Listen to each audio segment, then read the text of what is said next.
Konda Surekha Chinna Reddy issue ఇప్పుడు Congress high command కోర్టులోకి వెళ్ళిందా? క్రమశిక్షణ కమిటీ అయితే చర్యలకు సిఫార్సు చేసిందన్న ప్రచారంతో సంచలనమే జరుగుతున్నట్లుగా తెలుస్తోంది. మరోవైపు అటవీ శాఖలో కీలక డిప్యూటేషన్లు రద్దు కావడం మరింత చర్చకు దారితీసింది. మరి ఇవన్నీ విడివిడిగా జరుగుతున్న పరిణామాలా లేక ఒక్కొక్కటిగా చెక్ పెడుతున్నారా? కొండా సురేఖతో పాటు సీనియర్ నేత చిన్నారెడ్డి వ్యవహారం పైన పీసీసీ క్రమశిక్షణ కమిటీ కఠిన చర్యలకు సిఫార్సు చేసినట్లు తెలిసింది. అయితే తుది నిర్ణయం మాత్రం పార్టీ అధిష్టానం తీసుకోవాల్సి ఉంది. ఇదే సమయంలో అటవీ శాఖలో 6 ఐఎఫ్ఎస్ అధికారుల డిప్యూటేషన్లను ప్రభుత్వం రద్దు చేసింది. శాఖలో అధికారుల కొరత ఉందంటూ పీసీసీఎఫ్ చేసిన అభ్యర్థన నేపథ్యంలో ఈ నిర్ణయం జరిగిందంటున్నారు. అటు సురేఖ మాజీ ఓఎస్టీపై ఎఫ్ఐఆర్ నమోదు విషయంలో ఆలస్యంపై జూబ్లీహిల్స్ ఇన్స్పెక్టర్ పై సస్పెన్షన్ వేటు వేశారు. సో టైమింగ్ మాత్రం పొలిటికల్ గా ప్రశ్నల్ని సంధిస్తుంది. క్రమశిక్షణ కమిటీ రిపోర్ట్, డిప్యూటేషన్ల రద్దు, ఇన్స్పెక్టర్ సస్పెన్షన్ వరుస పరిణామాలేనా లేక కొండా సురేఖపై ఒత్తిడి పెంచే సంకేతాలా? హైకమాండ్ చివరకు ఎలాంటి నిర్ణయం తీసుకుంటుంది? చిన్నారెడ్డిపై చర్య ఎంతవరకు ఉంటుంది? ఇప్పుడు అందరి చూపు కాంగ్రెస్ అధిష్టానం వైపే. అటవీ శాఖలో డిప్యూటేషన్లు రద్దు చూసినా, మిగతా అంశాలన్నీ చూసినా అన్నీ ఏమనిపిస్తుందంటే ఒకదానికొకటి మ్యాచ్ చేసుకొని చూస్తే ఏదో జరగబోతుంది. ఆ జరగబోతున్నది ఏది ఒక 2-3 రోజులలో మనకు తెలియబోతుంది. అయితే ఇప్పటికి కూడా కొండా సురేఖకు సంబంధించి కనీసం పశ్చాత్తాపమే లేదు. మీరు ఒక బాధ్యతాయుతమైన మంత్రి, రేవంత్ రెడ్డి గారి క్యాబినెట్లో ఒక కీలకమైన మంత్రి, అట్లాంటిది ఇప్పటికీ మీ అమ్మాయి వ్యాఖ్యల్ని మీరు ఖండించలేదు. ఇప్పటికీ ఖండించిన కొంతో ఇంతో సానుభూతి అని ఉంటుంది. ఆ సానుభూతి కూడా లేకుండా చేసుకుంటున్నారు. ఇప్పుడు బాలేంది, క్రమశిక్షణ కమిటీ నుంచి అధిష్టానానికి వెళ్ళింది. క్రమశిక్షణ కమిటీకి మీరు 2 లెటర్లు ఇచ్చినా 2 లెటర్లో కూడా పశ్చాత్తాపం వ్యక్తం చేయలేదు. క్రమశిక్షణ కమిటీ కూడా మీ మీద సీరియస్ ఉంది, యాక్షన్ తీసుకోవాలనే చెప్తుంది. ఇప్పుడు పీసీసీకి వచ్చింది, ఏఐసీసీకి కూడా వెళ్ళింది. ఇప్పుడు మల్లికార్జున గారిని నేనేదో కలిసి వచ్చాను, నా మీద కొద్దిగా కన్సర్న్ చూపిస్తారేమో అని అనుకుంటుంది. కానీ రాష్ట్రంలో ప్రతి నాయకులు కార్యకర్తలందరూ మీ మీద వ్యతిరేకంగా ఉన్నప్పుడు మల్లికార్జున ఖర్గే గారు ఏం చేస్తారు? ఏం చేయలేరు కదా. క్రమశిక్షణ చర్యలు తీసుకోవాలనే అంటారు.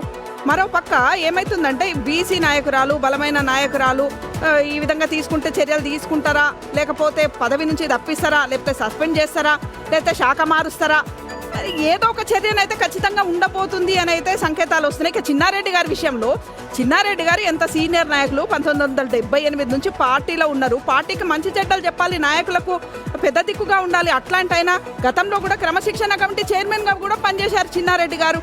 అట్లాంటి చిన్నారెడ్డి గారు ఇట్లా చేయొచ్చా?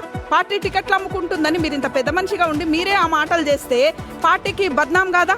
కాబట్టి చిన్నారెడ్డి గారి విషయంలో కూడా ఇంతకాలం నుంచి పార్టీకి విధేయుడిగా ఉండను, ఒకసారి హెచ్చరిక జారీ చేసి ఇంకొకసారి ఇట్లాంటి మిస్టేక్ చేయొద్దని చెప్పి వదిలేస్తారేమో. కానీ కొండా సురేఖ విషయంలో కీలక చర్యలు ఉంటాయని అయితే అనిపిస్తుంది. చిన్నారెడ్డికి మాత్రం కొంచెం మరోసారి అలాంటి వ్యాఖ్యలు చేయొద్దు అని చెప్పి వదిలేసినట్టే అనిపిస్తుంది. అంటే ముఖ్యమంత్రి లండన్ టూర్ కంప్లీట్ చేసుకుని వచ్చిన తర్వాత కొంచెం సీరియస్గానే నేతలపైన యాక్షన్ తీసుకునే పరిస్థితులు మనకు కనిపిస్తున్నాయి. ఎందుకంటే ఇప్పుడు కొండా సురేఖ అంశము, తర్వాత చిన్నారెడ్డి అంశం ఆల్రెడీ పీసీసీ చీఫ్ మన పీసీసీ చీఫ్ మహేష్ కుమార్ గౌడ్కి ఆల్రెడీ మల్లురవి ఇచ్చారు, క్రమశిక్షణ కమిటీ చైర్మన్ మల్లురవి ఇచ్చారు. కాబట్టి మరి అక్కడ ప్రొసీజర్ ఉంటుంది. కాంగ్రెస్ పార్టీకి జాతీయ పార్టీ కాబట్టి కొంత ప్రొసీజర్ ఉంటుంది. మళ్ళీ అధిష్టానం పెద్దలతో, ఢిల్లీ పెద్దలతో మాట్లాడాలి. నిజంగా ఎటువంటి అంశాలు ఎస్టాబ్లిష్ జరుగుతున్నాయి, బయట పార్టీకి ఎంత నష్టం జరుగుతుంది అనేది వాళ్ళకు కూడా సమగ్రంగా వివరించిన తర్వాత కానీ పార్టీ నిర్ణయానికి రాదు. సో దాదాపుగా ఇప్పుడు కనిపిస్తున్నటువంటి వాతావరణం ప్రకారం అయితే సరే, చిన్నారెడ్డి ఇష్యూ అనేది కొంత దాన్ని డైల్యూట్ చేసే అవకాశం అయితే అనిపిస్తోంది.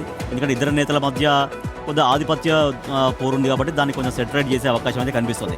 కానీ కొండా సురేఖ విషయం మనకు వరుస పరిణామాలు చూస్తుంటే, డాట్స్ అన్ని మనం కలుపుకుంటూ పోతుంటే ఒక పిక్చర్ అయితే మనకు కనిపిస్తుంది. సుమంత్, కొండా సురేఖ ఓఎస్డీ సుమంత్ పైన కేసెస్ కావచ్చు, మళ్ళీ ఇప్పుడు ఆయన పిటిషన్ వేయడం ఇదంతా జరుగుతుంది. తర్వాత అధికారుల డిప్యూటేషన్ రద్దు చేయడం, కొండా సురేఖ అంశానికి సంబంధించి ఇప్పుడు ఇంత చర్చ జరుగుతున్న పరిస్థితుల్లో ఇవన్నీ కూడా కలుస్తుంటే ఖచ్చితంగా కొండా సురేఖ పైన పెద్ద వేటే పడబోతోంది.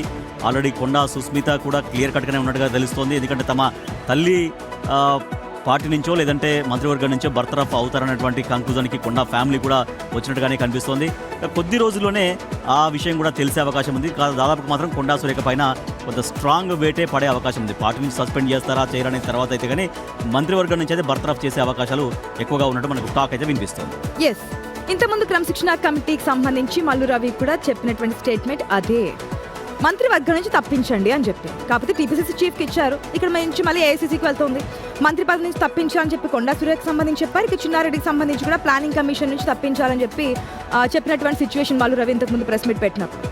కాకపోతే ఇప్పుడు ఏ విధంగా ఉంటుంది?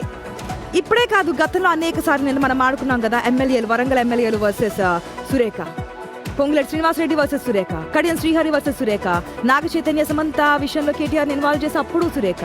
ఇట్లా ప్రతి విషయంలోనూ చాలాసార్లు సమర్థించుకుంటూ వచ్చారు, ఇన్వాల్వ్ చేయకుండా, చర్యలు తీసుకోకుండా క్రమశిక్షణ కమిటీ దగ్గర పులి స్టాప్ పెట్టినటువంటి సందర్భాలు. కానీ ఈసారి క్రమశిక్షణ కమిటీ చెప్పింది చర్యలు తీసుకోవాలి, పార్టీ లైన్ దాటితే కనుక యాక్షన్ తీసుకోవాల్సిందే అని. మరి ఏఐసీసీ నిన్న సీఎం చెప్పినటువంటి స్టేట్మెంట్ కూడా అది పార్టీ లైన్లో ఉంటుంది కాబట్టి నాకు సంబంధం లేదు, టీపీసీసీ ఏఐసీసీ ఏదైతే యాక్షన్ తీసుకుంటుందో దాని ప్రకారం ముందుకెళ్తామని చెప్పారు.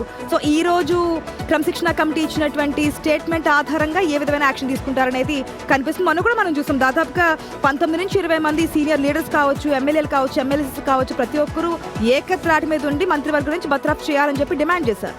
సో ఇది ఎంతవరకు వెళ్తుంది ఏంటి? ఒకవేళ ఇప్పుడు చర్యలు తీసుకోకపోతే కనుక రానున్న రోజుల్లో ఎవరైనా ఈ విధంగా లైన్ దాటి మాట్లాడే అవకాశాలు ఉంటాయి కదా. సో అది కాకుండా ఉండడానికి ఇప్పుడే స్ట్రిక్ట్గా చర్యలు తీసుకుని పోతున్నట్టు తెలుస్తుంది. పార్టీకి ఏ మాత్రం డ్యామేజ్ కలగకుండా పార్టీ అధిష్టానం, క్రమశిక్షణ కమిటీ, టీపీసీసీ, ఏఐసీసీ అయితే నిర్ణయాలు తీసుకోబోతున్నట్టయితే ఇండికేషన్స్ వినిపిస్తున్నాయి. సో అంటే పార్టీ నాయకులే కాదు, పార్టీ నాయకుల కుటుంబ సభ్యులు మాట్లాడిన మాటలకు కూడా పార్టీ నేతలు ఖచ్చితంగా ఒక ముఖ్యమైన స్థానంలో ఉన్న వాళ్ళు డెఫినెట్గా బాధ్యత వహించాల్సిందే అన్నటువంటి ఒక సంకేతాన్ని మాత్రం ఇవ్వబోతున్నట్టు తెలుస్తోంది. సో అందుకే ఒక క్వశ్చన్ మనకు కనిపిస్తుంది, పార్టీ లైన్ దాటితే నేత ఎంత పెద్దవాళ్ళైనా సరే చర్యలు తప్పవా? సో ఆ నేత పెద్ద నాయకుల, చిన్న నాయకులు కాదు, పార్టీ లైన్ దాటితే పెద్ద నాయకులపైన వేటు పడితేనే అందరూ సెటరేట్ అవుతారని భావిస్తుందా పార్టీ? పార్టీ లైన్ దాటితే నేత ఎంత పెద్దవాళ్ళైనా చర్యలు తప్పవన్నటువంటి క్వశ్చన్ మనకు కనిపిస్తుంది.